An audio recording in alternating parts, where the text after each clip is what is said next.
시간, 수요 기도의 시간 통해서 우리가 함께 나눌 은혜의 말씀은 요한복음서 8장 9절에서 12절의 말씀입니다. 우리는 본문의 말씀을 통해서 회개와 믿음이라는 제목으로 하나님의 귀한 말씀을 함께 나누고자 합니다.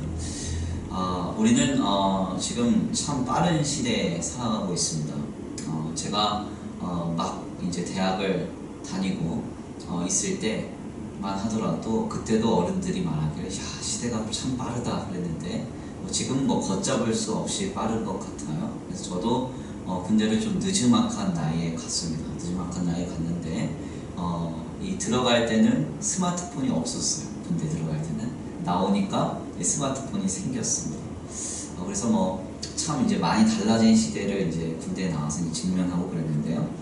이제는 정말 그와는 비교도 되지 않을 만큼 빠른 첨단 과학 시대에 우리가 살고 있습니다.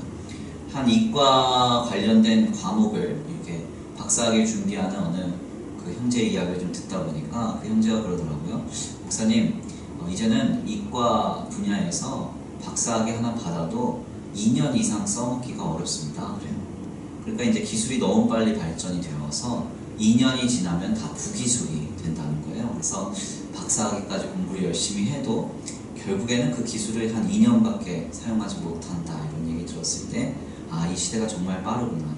또 이런 시대에 살고 있는 우리 성도들 역시도 적응하기도 버거운 시대에 살아가고 있겠구나, 그런 생각을 좀 하게 됩니다. 사실 이제 빠르다는 것은 참 좋은 겁니다. 그래서 빠르면 어때요? 시간을 아낄 수가 있고 우리의 삶과 우리의 삶의 여러 가지 일들을 효율적으로 감당할 수 있죠. 그렇죠? 배가 고파서 배달 음식 시켰는데 기왕이면 빨리 오는 게 좋죠. 네, 맨날 전화했는데 출발했어요 그러는데 1시간 지나도 안 오면 굉장히 마음이 어렵잖아요. 빠르다는 것은 사실 좋아요. 각종 정보와 각종 환경들이 우리를 더 빨리빨리 일하게 만들고 또 이해하게 만들고 판단할 수 있도록 해주며 더 나아가서 삶의 자리에서 역동적으로 살아가고 적응할 수 있도록 돕는다는 것은 사실 굉장히 놀랍고도 대단한 일이라고 할 수가 있겠습니다. 그래서 혹자는 우리에게 말하기를 우리는 지금 실시간의 세상에 살고 있다, 그렇게 얘기를 해요. 그러니까 현재 우리가 지금 하는 순간 과거가 되는 그런 시대죠. 근데 이거를 예전에 인식을 못했는데 지금은 그걸 인식하는 시대에 살고 있어요. 또 이게 감염병에 창궐하다 보니까 참 희한한 점이 이렇게 우리가 우리나라 소식도 듣기가 버거운데 이제 해외 소식도 다 실시간으로 지금 듣고 있잖아요. 하물며 언론보다 더 발빠르게 움직여서 스마트폰에서 유튜브라든지 아니면 각종 이제 스마트폰 기기를 통해서 이렇게 지구 반대편의 소식을 들려주는 사람들의 이야기를 들어볼 때 참 요지경 세계상에 우리가 살고 있구나, 이런 생각도 좀 해봅니다. 실제 흐르는 시간 속에서 나타나는 모든 현상과 정보를 우리가 접할 수 있는 시대, 그리고 그 정보와 그러한 현상들에 반응할 수 있는 시대, 그 시대에 지금 우리가 살아가고 있는 것입니다. 이렇게도 놀라운 과학과 기술의 발전은 사실 우리의 삶을 윤택하게 하는 것은 사실입니다. 그러나 한편으로 좀 생각을 해보면 이것은 신앙생활에 그다지 도움이 되는 것은 아닙니다. 그렇죠? 우리가 잘 알고 있는 이 장로교회의 이 5대 칼빈 교리 중에 사실 이제 성도의 견인이라고 하는 것은 신자의 생애 전생에 걸쳐서 일어나는 일이잖아요. 성화의 과정 역시도 점진적이고도 연속적으로 일어나는 것이고 이 땅에서의 삶의 현장에서 완성된 형태를 우리가 발견할 수 없는 거잖아요. 그러니까 이 신앙생활은 계속적으로 우리가 인내하고 참고 기다리고 또한 때때로는 침묵하는 과정 가운데 주님을 잠잠히 신앙하는 그런 견디고 인내하는 과정이 필요한데, 세상은 실시간으로 우리에게 반응하게 만들고 경험하게 만드니까 이 신앙생활 때때로는 버겁고 고단하게 느껴지게 되는 것입니다. 중요한 점은 이러한 상황 속에서 성도는 이 신앙생활의 그 결을 잃지 말아야 돼요. 기도하고 눈 딱 떴더니 하나님 100만원 주십시오. 눈이 딱 떴더니 앞에 100만원이 딱 떨어져 있어요. 이런 어떤 일들을 우리가 기대하기보다는 하나님께서 내가 지금 당장 내 물질의 사정 아시는데 이 물질의 사정을 어떻게 풀어가실지는 모르겠지만 그 신묘한 섭리 가운데 선으로 이루어가실 것이라는 확신을 가지고 믿음으로 참고 견디면서 주님을 신앙하는 훈련이 상당히 좀 중요하다는 겁니다. 우리가 이제 흔히 잘 부르는 찬송 중에 내 영혼의 그 깊은 데서 맑은 가락이 울려나네, 이런 찬양이 있어요. 내 영혼의 그 깊은 데서 맑은 가락이 울려난다. 그냥 우리의 삶에 그냥 스치는 소리에서 하나님의 음성이 들리는 게 아니라는 거죠. 내 영혼의 그 깊은 데로 가야 맑은 가락이 울려나는 거죠. 그러니까 깊은 데로 갈 수 있는 그 인내와 그리고 그 깊은 데로 갈 수 있는 그 어떤 노력과 헌신과 수고가 필요하다는 거예요. 토마스 머튼이라는 사람이 쓴 고독 속의 명상이라는 책이 있습니다. 이 책에서 보면요, 아주 놀라운 말을 이 저자가 해요. 이런 말을 합니다. 복음의 말씀을 듣는 귀는 사람들의 마음속에 감추어져 있다. 이 귀는 어떤 고독과 침묵에 깊이 잠기지 않으면 아무것도 들리지 않는다. 네, 기가 막힌 얘기죠. 그러니까 우리 안에 하나님의 음성을 들을 수 있는 귀가 감춰져 있대요. 그래서 그거를 어떻게 우리가 꺼내어 들을 수 있느냐? 어떤 삶의 현장 속에서 그때 막 하나님께 막 음성 들려, 이게 아니라 고독과 침묵 속에 깊이 들어가서 잠잠히 주님을 바랄 때 주님이 그 속에서 하나님의 뜻과 음성을 들려주신다 말씀합니다. 저는 이제 김정묘 시인의 기도방이라는 시를 상당히 좀 좋아합니다. 그래서 강단에서 여러 번 연극했어요. 기도방이라는 시 혹시 들어보셨어요? 네, 아주 기가 막힌 시예요. 제가 한번 읽어드릴게요. 거울을 떼고 달력을 떼고 옷걸이를 떼고 전등을 떼고 책을 내놓고 그릇을 내놓고 가구를 내놓고 못을 뽑고 홀로 방에 들어가다. 네, 기가 막힌 얘기죠. 우리가 실시간으로 우리의 삶의 현상을 반응하고 해석하는 데 익숙하다 보면은 어떤 일이 생기냐면 하나님께 깊이 들어가는 그 기도, 하나님을 깊이 묵상하는 그 묵상이 사라져요. 왜? 자꾸 보이니까 이거죠. 그래서 거기에 반응하기 바빠요. 김정묘 시인이 기도방으로 들어가려면 어떻게 해야 되는데요? 거울도 떼고 달력도 떼고 옷걸이도 떼고 전등을 떼고 책을 내놓고 그릇도 내놓고 가구도 내놓고 못도 뽑고 홀로 방에 들어가서 하나님만 전심으로 바랄 때 그때 하나님께서 정말 우리에게 베풀어 주시는 은혜가 무엇인지를 경험하고 주님과의 긴밀한 소통이 시작된다는 것. 중요한 점은 특별히 오늘 우리가 이렇게 고단한 현실을 좀 살아내면서 그런 생각을 합니다. 우리가 지금 무엇을 해야 될까? 무엇을 해야 될까? 그러니까 우리가 지금 우리 한 사람 한 사람이 주님께로 가까이 나아가는 그 훈련을 이 과정 속에서 해야 돼요. 그냥저냥 시간 보내는 거 의미 없습니다. 이 사태가 언제 끝나겠어요? 예, 언제 끝날 것 같으세요? 저는 뭐 금방 끝날 것 같아요. 이렇게 말한 지 한 달 됐어요. 네, 이렇게 말하지. 언제 끝나겠어요? 아무도 뭐 예단을 못해요. 그렇잖아요. 그럼 우리가 지금 뭐 해야 됩니까? 더 길어질지도 모르고 혹은 더 짧아질지도 모르는 앞날 한 치 앞을 모르는 이 현장 속에서 우리 자신이 하나님과 지금 어떤 관계인지를 지금 바르게 목도하는 거죠. 하나님과 그동안 바른 관계를 쌓지 않았던 사람들은 아마 이 시간 속에서 하나님으로부터 완전히 멀어져 갈 겁니다. 믿음의 도태가 일어날 거예요. 예, 믿음의 낙오가 생길 겁니다. 그러면서 신앙의 회의로 찾아올 거예요. 그러나 이 사순절 기간을 정말 홀로 방에 들어가서 주님을 바라는 그 신앙으로 온전히 세워져 가면 이때 정말 주님 앞에 깊은 교제를 누릴 거예요. 아멘입니까? 이제 제가 요 근래 이제 해외는 어떻게 지냈느냐 뭐 이런 걸 좀 물어보고 있어요. 독일에 있는 선교사님한테 물어봤어요. 독일은 지금 어떻습니까? 그랬더니 독일은 모든 업장이 다 폐쇄했고 3명 이상 모이면 불법이래요. 3명 이상. 2명까지 모일 수 있대요. 2명까지. 생필품 사러 나가는 거 외에는 못 나가게 한다. 예. 그리고 뭐 이제 외국에 있는 이제 특별히 유럽권, 서구권 보면은 지금 뭐 난리더라고요. 호주에 있는 저희 이제 그 처제 얘기 들어보니까 거기도 뭐 나가질 못하겠다. 나가질 못하겠다. 그래서 저희 이제 처제는 지금 임신을 했는데 거의 이제 산전 우울증 뭐 이런 거 올 정도로 막 무조건 막 폐쇄하고 못 나가게 하고 다 답답하게 해요. 근데 한국 보면 너무 부럽더라고요. 한국은 무조건 돌아다니잖아요. 네. 막 돌아다니고 놀러 다니고. 제가 또 가깝게 지내는 그 이제 형제 한 명이 서울에서 고등학교가 이제 초등학교 선생님인데 이 형 취미가 이제 주일마다 이렇게 한강 고수부지 거기 가는 거. 가보면 카페에 앉을 데가 없어. 사람이 얼마나 많은지. 언제 끝나겠어요? 코로나19가. 네. 그쵸? 중요한 건 뭐냐면 우리가 이럴 때 뭐 해야 됩니까? 뭐 이제 신앙생활 뭐 할 것도 없고 이것도 없고 하니까 그냥 지내자. 아니에요. 사순절이잖아요. 그쵸? 또 하나님을 더 가까이 할 수 있는 아주 절호의 기회잖아요. 이때 다른 거 다 끊어내고 주님 앞에 가까이 나아가. 주님 앞에 가까이. 우리의 인생을 살다 보면은 이해되지 않는 어떤 사건들이 막 나타날 때가 있습니다.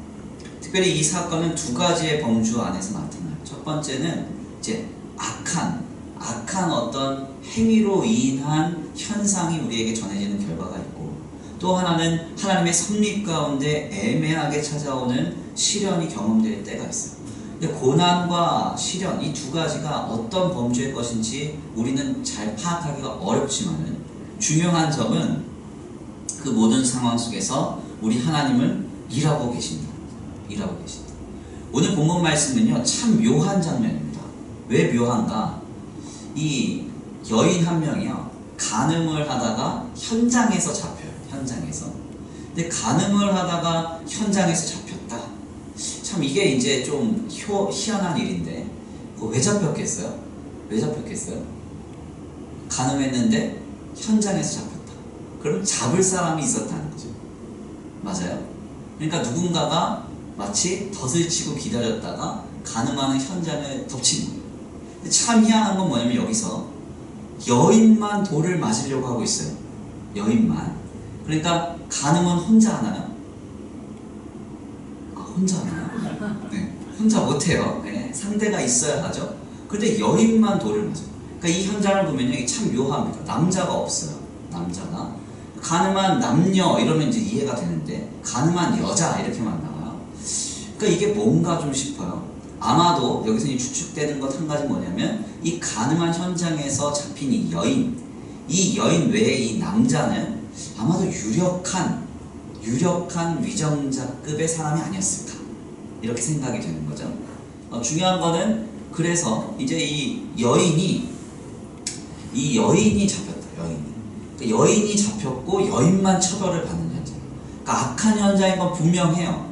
그런데 또 한편으로는 묘하게 어때요?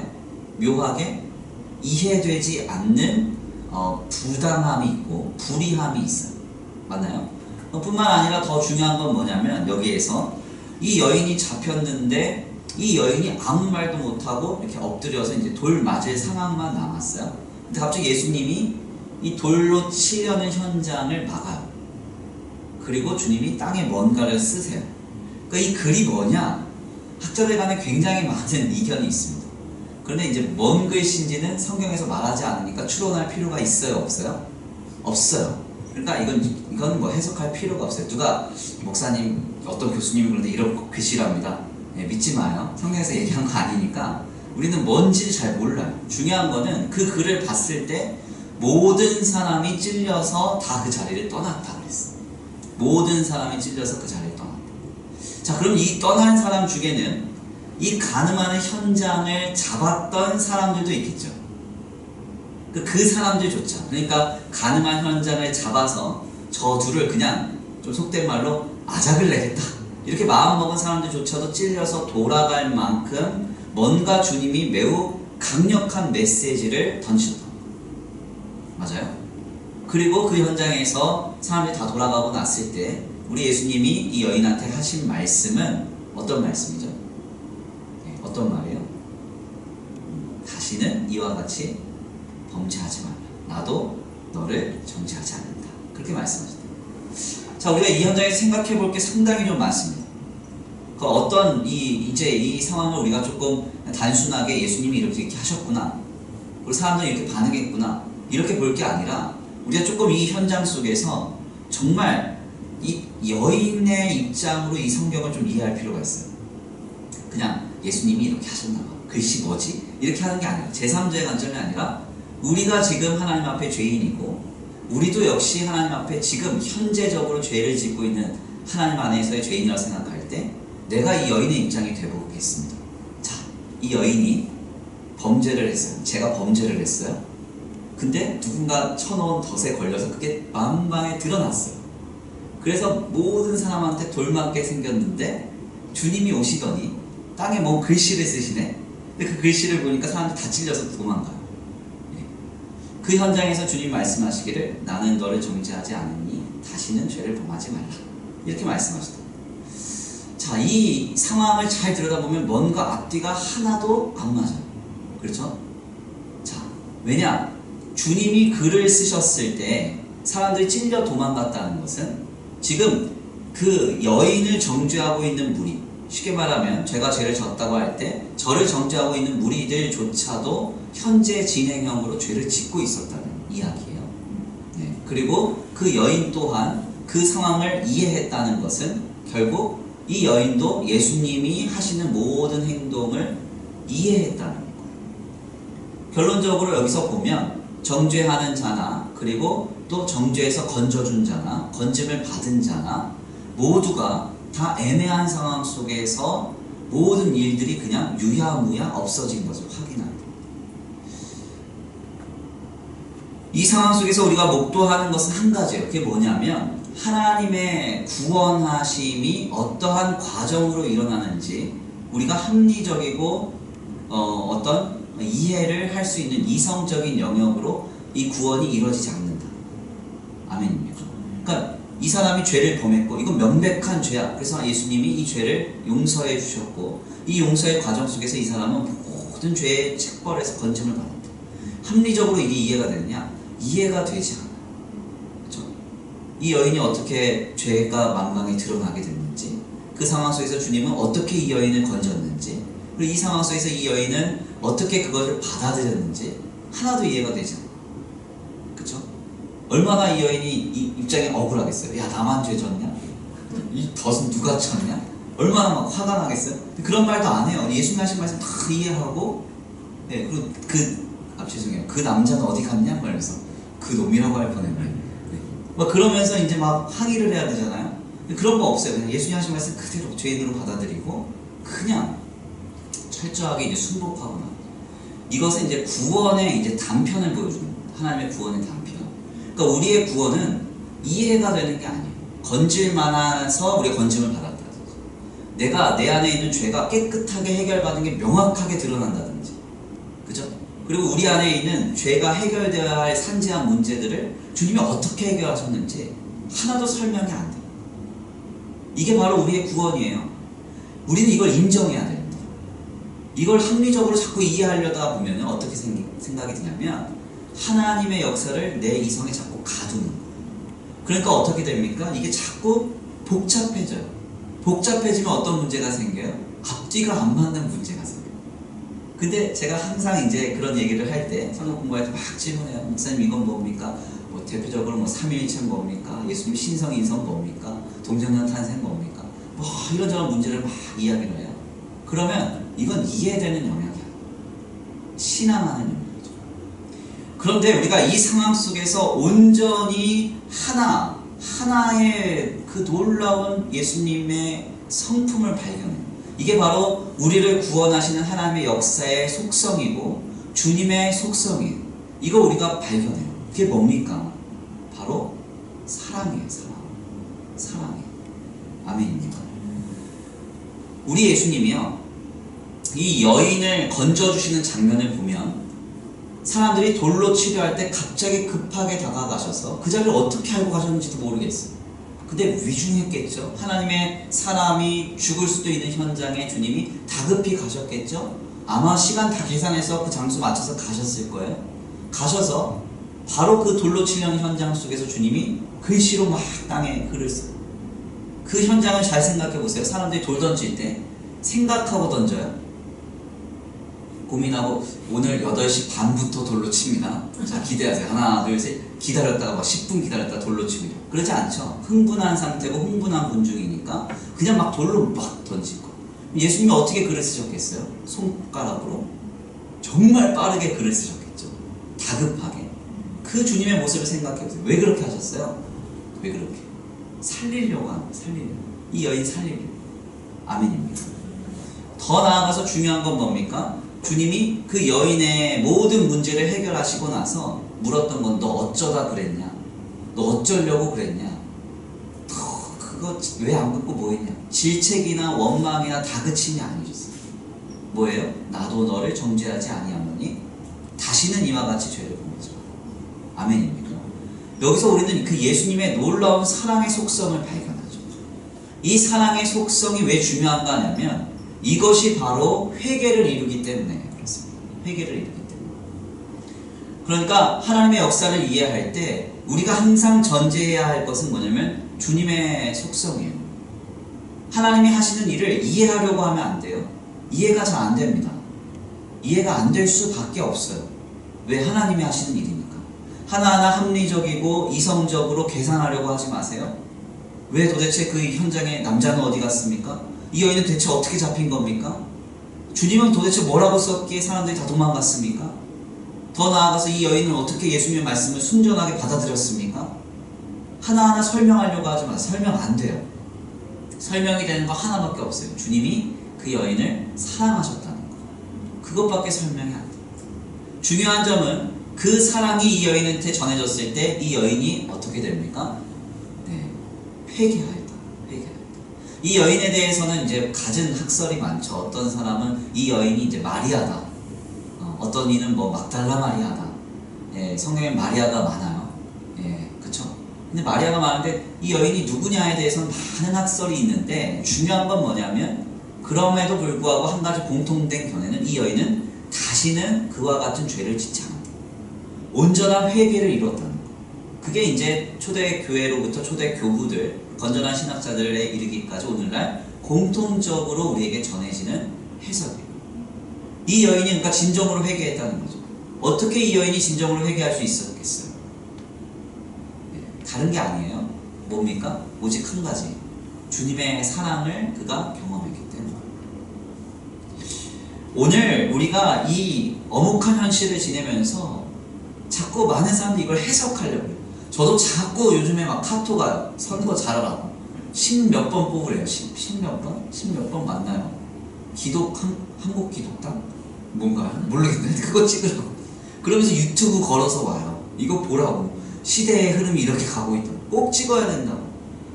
막 어려워 죽겠어요. 그리고 뭐 이제 가끔 막 이상한 동영상 보내셔서 막 코로나19 탁탁 하더니 몇 번째 나팔 막 탁탁. 왜 자꾸 이걸 해석하려고 그래요? 그쵸? 해석 안 됩니다. 제가 오늘도 이제 FIM 성교회 유해서 선교사님하고 이런저런 얘기를 좀 하다가 자료 하나를 받았어요. 우리 교육자들한테 나눠줄 건데 그 자료를 보니까요. 항상 이 인류의 전염병이 돈 다음에는 항상 교회가 성장했어요. 놀랍죠? 네. 교육자들만 있으니까 더 신나요. 놀라워요. 그래서 제가 그 자료를 봤어요. 그 자료로 아예 그냥 표로 나와요. 표로. 네. 왜 그랬냐면 성도들과 교회가 더 깨어서 사회와 이 영혼과 생명을 섬겼기 때문에 항상 감염병이 창궐한 뒤에는 항상 교회가 성장했다. 이걸 어떻게 이성적으로 설명할 수 있겠습니까? 설명 못해요. 이 일을 통해서 하나님이 무엇을 하실지 우리는 몰라요. 그렇기 때문에 우리가 지금 경험하고 바라봐야 할 것은 주님의 사랑입니다. 여인의 그 죽을 수밖에 없는 현장에 주님이 다급하게 오셔서 땅바닥에 글씨를 막 확 쓰시더니 그 여인을 품고 안아주시면서 다시는 죄 짓지 말라고 하죠. 이 사랑의 모습, 우리가 지금 이걸 기대해야 됩니다. 코로나19가 뭔지, 이걸 통해서 무엇을 주님이 이루시고 이게 몇 번째 나팔이고 종말은 언제 왔는지, 이거 우리의 관심사가 아니에요. 브라이언 채플이라는 목사님이 있습니다. 이 목사님이 신학교에서 아침 일찍 일을 하다가 어떤 한 학생이 죽어요. 그 죽은 사람의 장례를 이제 인도하시는 거예요. 그러면서 이분이 이런 이야기를 합니다. 이 끔찍한 불행이 우리가 의도한 방향에서 가는 길에서 우리를 이탈시키기보다는 오히려 세상에 예수님의 말씀이 절실히 필요하다는 것을 명확히 보여줍니다. 그러면서 이렇게 말씀을 덧붙여요. 밤이 잠시 동안 맹렬히 계속될 수도 있지만 주님을 믿는 우리는 어둠을 향한 여행이 아니라 여명을 향한 여행을 하고 있습니다. 그러므로 우리는 사랑하는 이와 잠시 떨어진 것 때문에 슬퍼하겠지만 그가 주님 품에 안전히 거하고 있기 때문에 소망 없는 사람처럼 슬퍼하지는 않습니다. 이렇게 얘기해요. 아멘입니다. 브라이언 채플 목사님이요, 아침 일찍 신학교에서 일하다 죽은 학생을 장례하면서 하신 말씀. 이 브라이언 채플 목사님이 정말 피도 눈물도 없어서 정말 나쁜 목사님이라서 이렇게 설교했을까요? 그게 아닙니다. 하나님이 사랑의 하나님이시기 때문에 반드시 우리에게 하실 일이 있기 때문에 이렇게 믿음으로 선포하실 수 있었던 거죠. 우리가 주님 안에서 이것을 항상 기억해야 됩니다. 이때 우리가 항상 경계하고 주의해야 할 것은요, 우리의 삶의 주변을 잘 정돈해야 된다. 잘 정돈해야 된다. 그 예수님이 이 여인한테 다시는 이와 같이 죄를 범하지 말라 그랬을 때 이 여인이 가장 먼저 해야 되는 게 뭘까요? 가장 먼저 해야 되는 게, 이 여인이 한 일이 뭐예요? 간음이잖아요. 결국 간음한 이성과의 관계를 끊어야 돼요. 아멘입니까? 그러니까 이건 상당히 좀 중요한 거예요. 회개라는 것은 그냥 내가 잘못했구나 참회하고 마는 게 아니라 삶의 자리를 돌이켜서 갱신시켜야 돼요. 끊어낼 거 끊어내고 정리할 거 정리해야 돼요. 코로나19 때문에 고단하고 어렵다고요? 그럼 지금 뭐 해야 됩니까? 삶을 정돈하고 주님으로부터 멀어지게 만드는 것이 명확하게 보일 때 그걸 끊어내는 그런 시간들로서 이 시간을 보내셔야 돼요. 그것을 하지 않으면요, 우리도 모르는 사이에 이 시대의 시류에 휩쓸려서 나도 모르는 사이에 신앙의 지점이 여기라고 하면 저만치 가 있을 거예요. 이 시류가 너무 빠르기 때문에, 너무 빠르기 때문에. 우리의 자리를 정리하지 않고 우리의 주변을 정리하지 않는다는 건 상당히 좀 위험한 겁니다. 사람은요, 항상 환경의 영향을 받아요. 사람은 내 주변에 있는 사람, 내 주변에 있는 환경, 내 주변에 있는 물질의 요소에 영향을 받게 되어 있습니다. 그런 것들로 인해서 내 신앙이 도태되고 낙오된다면요, 담대하게 지금 그걸 정리해야 돼요. 주님이 다시는 이와 같이 죄를 범하지 말라 하시잖아요. 사랑의 주님이 죄를 범하지 말라, 삶을 정리하라는 거예요. 정돈하라는 것입니다. 오늘 귀한 말씀을 정리하면서 저는 특별히 우리 모두가 사랑의 하나님을 다시 한번 경험하게 되기를 원합니다. 우리의 삶에는 우리가 이해할 수 없는 일들이 많이 벌어집니다. 이 여인의 경우처럼, 오늘 본문 말씀의 이 여인의 경우처럼 도저히 내가 왜 이런 상황에 노출되었는지, 그리고 왜 이 상황 속에서 내가 이렇게 고단하며 어려운 상황을 경험해야 되는지 우리 잘 몰라요. 그렇지만 중요한 점은 사랑의 하나님은 우리에게 긴급하게 다가오셔서 우리를 건지실 것이고 우리를 보호하실 것이고 우리와 함께 하실 것입니다. 우리가 그 속에서 할 것은 그 사랑의 하나님에 대한 믿음을 가지고 회개를 이루는 것, 우리의 삶의 자리를 정리하는 것입니다. 뉴욕에 리디머 장로교회라는 교회가 있습니다. 이 교회에 이제 담임 목사님이 팀 켈러 목사님인데, 지금은 이 목사님이 이제 여기서 떠나셨다, 이 교회가 너무 커져서 떠나시고 이렇게 하셨다는 이야기가 들려요. 확실하게 잘 모르겠고요. 아무튼 저는 이제 팀 켈러 목사님 이제 그 서적을 굉장히 좀 좋아하기 때문에 많이 읽었는데, 이 팀 켈러 목사님이 2001년 9월 16일 날 주일 설교한 내용이 있습니다. 목사님 2001년 9월 16일 주일 설교가 왜 중요해요? 왜 중요하냐면요, 이게 이제 9.11 테러 5일 뒤에 주일이에요. 그러니까 2001년 9월 11일에 9.11 테러로 뉴욕의 그 월스트리트 빌딩이 무너졌잖아요. 엄청난 피해가 났잖아요. 최악의 재앙이었잖아요. 지금도 뉴욕주를 가보면 그라운드 제로라고 해서 거기를 이렇게 다 추모하는 데를 만들어놨잖아요. 이러한 엄청난 사건이 벌어지고 나서 5일 뒤에 이분이 주일 강단에 서요.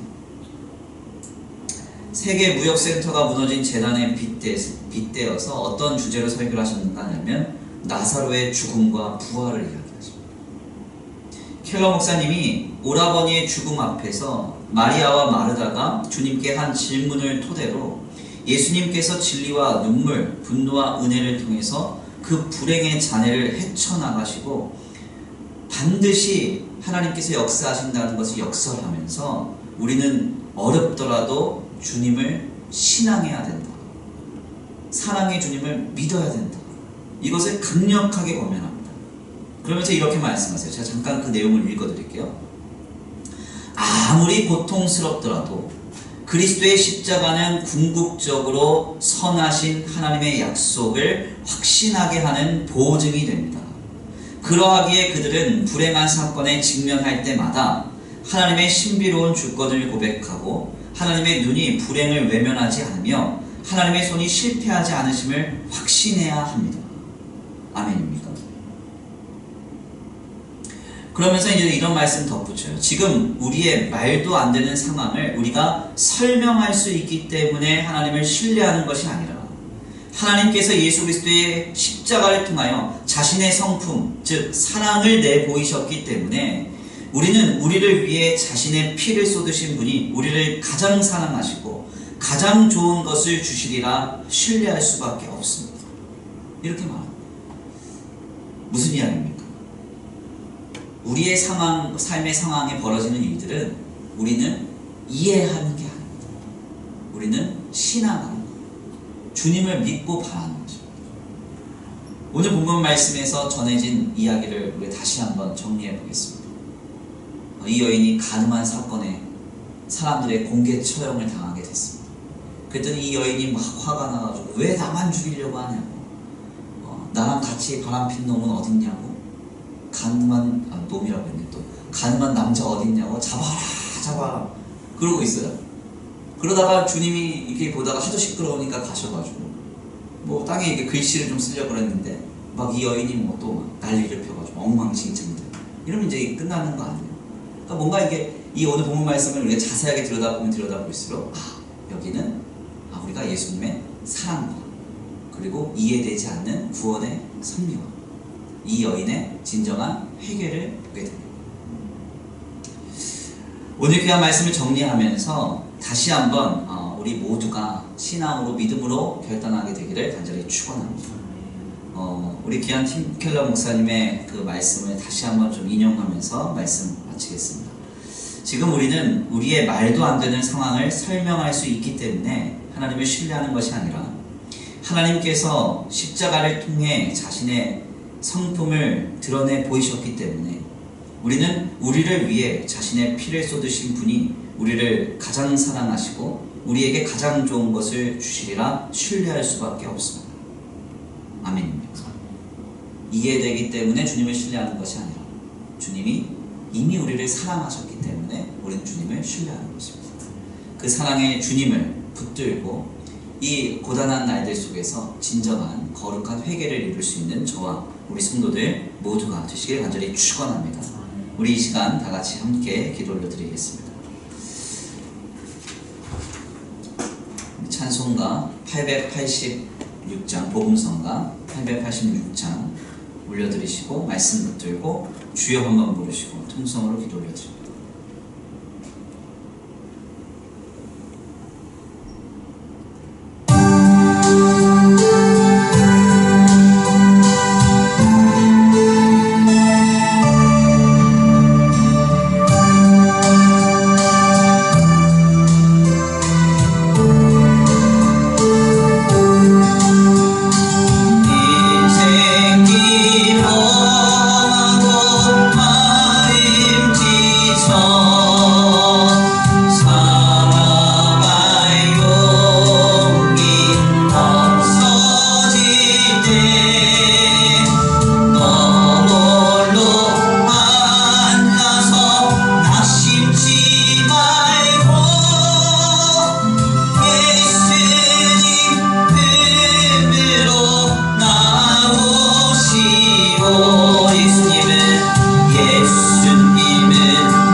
기도합니다. 주여 한번 부르시고 통성으로 기도 올려드립니다. 주여 한번 부르시고 기도합니다. 주여. 사랑 가운데가 많으신 하나님 감사합니다. 오늘 귀한 자리를 주님도 알려주셔서 주님의 은혜 가운데 하나님 앞에 겸손히 아버지 머리 숙이고 기도합니다. 하나님 아버지 나를 사랑하셔서 내게 늘 기쁨이 담아오사 나를 건져주시고 나를 품어주시고 아버지에게 기회를 주시고 내게 소망을 주시는 주님을 믿습니다. 하나님 그렇습니다. 하나님께서 지금 오늘 우리에게 일하고 계신 줄 믿사오니 사랑으로 일하고 계신 줄 믿사오니 지금 우리의 삶을 우리가 이해함으로 주님을 신뢰하는 것이 아니라 하나님 아버지 아무것도 이해가 되지 않아도 나를 사랑하시는 주님이 계심으로 인하여 아버지 겸손히 기도하고 아버지 주님의 붙들고 의지하며 아버지 우리의 삶을 접근하여 진정한 회개를 이루어 하나님 앞에 겸손히 기도할 수 있는 아버지 간구하는 소원할 수 있는 우리의 삶과 신앙이 될 수 있도록 주님 역사하여 주시옵소서. 아버지 함께 하시고 인도하시며 역사하실 줄 믿습니다. 하나님 오늘 우리에게 말씀하실 주님을 기대합니다. 오늘 우리에게 역사하실 주님을 기대합니다. 사랑으로 긴급히 다가오사 우리에게 아버지 일하실 주님을 기대합니다. 하나님 함께 하시고 아버지 역사하여 주시옵소서. 주님 내 마음을 들리지 아니하므로 아버지 우리가 우리의 삶의 감정을 보면서 고단해하고 어려워할 때 예수 그리스도의 십자가를 통한 우리를 사랑하신 그 주님의 사랑을 기억하게 하시고 하나님 여인에게 긴급히 다가오사 사랑을 베풀어 주신 그 놀라운 사랑을 우리가 보게 하셔서 우리의 삶으로 하나님 기뻐하시는 아름다운 모습을 이루어 진정한 회개를 이루는 우리의 삶과 우리의 신앙이 될 수 있도록 주님 역사하여 주시옵소서. 아버지 도우시고 인도하시며 함께 하실 줄 믿고 감사함을 드리며 사랑 가운데가 많으신 주 예수 그리스도의 이름으로 감사합니다. 아멘. 사랑과 은혜가 많으신 하나님 감사합니다. 오늘 귀한 자리로 주님 인도하여 주셔서 주님 앞에 나와 귀한 말씀 상고케 하시니 감사합니다. 가늠하다 현장에서 잡힌 여인에 대해서 주님은 긴급하게 다가오셔서 돌로 맞아 죽을 수밖에 없는 그 어려운 현장 속에 주님은 다급하게 땅에 글을 쓰시고 많은 이들을 회파하시며 이 여인을 건져내셨습니다. 하나님 이 사랑을 경험한 이 여인은 이제는 다시는 동일한 죄를 범하지 아니하고 예수를 그리스도로 믿는 신앙인이 되었는 줄 믿습니다. 하나님 오늘 우리도 이와 같은 삶을 영위하기를 원합니다. 지금 우리의 삶에 하나도 이해가 되지 않는 고단한 여정이 우리의 앞에 펼쳐져 있지만 하나님 그 속에서 우리를 건져내사 우리를 새롭게 하시리라 믿습니다. 그 사랑의 주님을 우리가 경험할 때 우리 주님은 우리 안에 있는 죄를 발견하게 하시고 그 속에서 진정한 회개를 이루어 더욱더 주님 보시기에 아름다운 신자의 삶으로 아름다운 삶을 영위케 하실 줄 믿사오니 주여 이러한 회개의 역사가 이루어지는 거룩한 삶의 여정이 될 수 있도록 이 고단한 날들에 주님 우리와 함께하여 주시옵소서.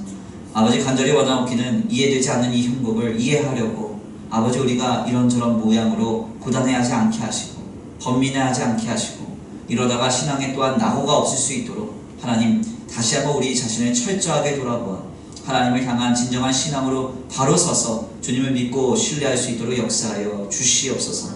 아버지 도우시고 인도하시며 함께 하실 줄 믿고 감사함을 올려드리오며 사랑과 은혜가 많으신 우리 구주 예수 그리스도의 이름으로 감사하며 기도 올려드립니다. 아멘. 주님 가르치신 기도로 귀한 수요 기도회를 마칩니다.